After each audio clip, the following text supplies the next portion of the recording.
Kapitulo 9. Ang handog ni Aaron. Nang ikawalong araw, ipinatawag ni Moises si Aaron, ang kanyang mga anak at ang matatanda ng Israel. Sinabi niya kay Aaron, "Kumuha ka ng isang batang toro at isang lalaking tupa na walang kapintasan at ihandog mo kay Yahweh. Ang unay handog para sa kasalanan at ang ikalaway handog na susunugin. Sabihin mo naman sa bayang Israel na magdala sila ng isang lalaking kambing bilang handog para sa kasalanan.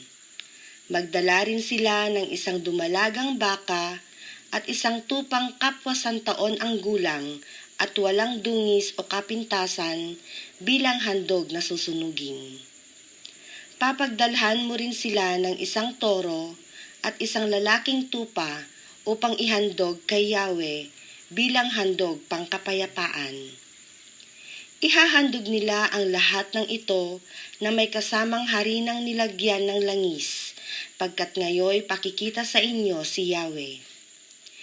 Dinalangan nila ang mga ito sa harap ng toldang tipanan ayon sa iniutos ni Moises. Nagtipon naman ang bayan sa harapan ni Yahweh. Sinabi sa kanila ni Moises, "Ito ang utos ni Yahweh na dapat ninyong tupdin upang mahayag sa inyo ang kadakilaan niya." Kay Aaron na may sinabi ni Moises, "Lumapit ka sa dambana at iharap mo roon ang iyong handog para sa kasalanan at ang handog na susunugin para sa iyo at sa iyong sambahayan. Dalhin mo rin ang handog ng mga tao upang sila'y matubos din sa kanilang mga kasalanan. Iyan ang iniutos ni Yahweh." Lumapit nga si Aaron sa dambana at pinatay ang dumalagang baka na handog niya para sa kasalanan. Ang dugo nito'y iniharap ng mga anak ni Aaron sa kanya. Inilubog naman niya sa dugo ang kanyang daliri at nilagyan ang mga sungay ng dambana at ibinuhos sa paanan nito ang natira. Ngunit ang taba, mga bato at ang lamad sa atay ng handog para sa kasalanan ay sinunog niya sa dambana gaya ng utos ni Yahweh.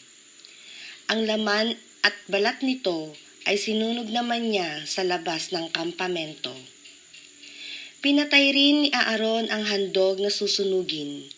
Ibinigay sa kanya ng kanyang mga anak ang dugo nito at ibinuhos sa paligid ng dambana. Ibinigay din sa kanya ang kinatay na handog at kasama ng ulo. Sinunog niya ang mga ito sa dambana. Hinugasan niya ang lamang loob, ang mga hita, at sinunog din sa dambana kasama ng iba pang bahagi ng handog na susunugin. Pagkatapos, inilapit sa kanya ang lalaking kambing at pinatay niya ito bilang handog para sa kasalanan ng mga tao. Ang handog na susunugin ay inihandog din niya ayon sa utos. Kumuha siya ng isang dakot na harina mula sa handog na pagkain at sinunog ito sa dambana kasama ng pang-umagang handog na susunugin. Sa kahuli-hulihay, pinatay niya ang toro at ang lalaking tupa, ang handog ng mga tao para sa kapayapaan. Dinala kay Aaron ng kanyang mga anak ang dugo nito at ibinuhos niya sa paligid ng dambana. Ang taba naman ng mga ito, yaong nasa buntot, ang bumabalot sa lamang loob, mga bato at lamad ng atay, ay ipinatong niya sa mga dibdib ng mga handog. Pagkatapos, sinunog niya ang mga taba. Ang dibdib at kanang hita ng mga hayop ay ginawang tanging handog para kay Yahweh ayon sa iniutos ni Moises. Itinaas ni Aaron ang kanyang mga kamay at binasbasan ang mga tao. Pagkatapos, bumaba siya mula sa dambanang pinaghandugan niya. Sina Moises at Aaron ay pumasok sa toldang tipanan. Paglabas doon, binasbasan nila ang mga tao at napakita sa lahat ang kaningningan ni Yahweh. Sa harapan niya, lumabas ang apoy at tinupok ang handog na susunugin, pati ang tabang nasa dambana.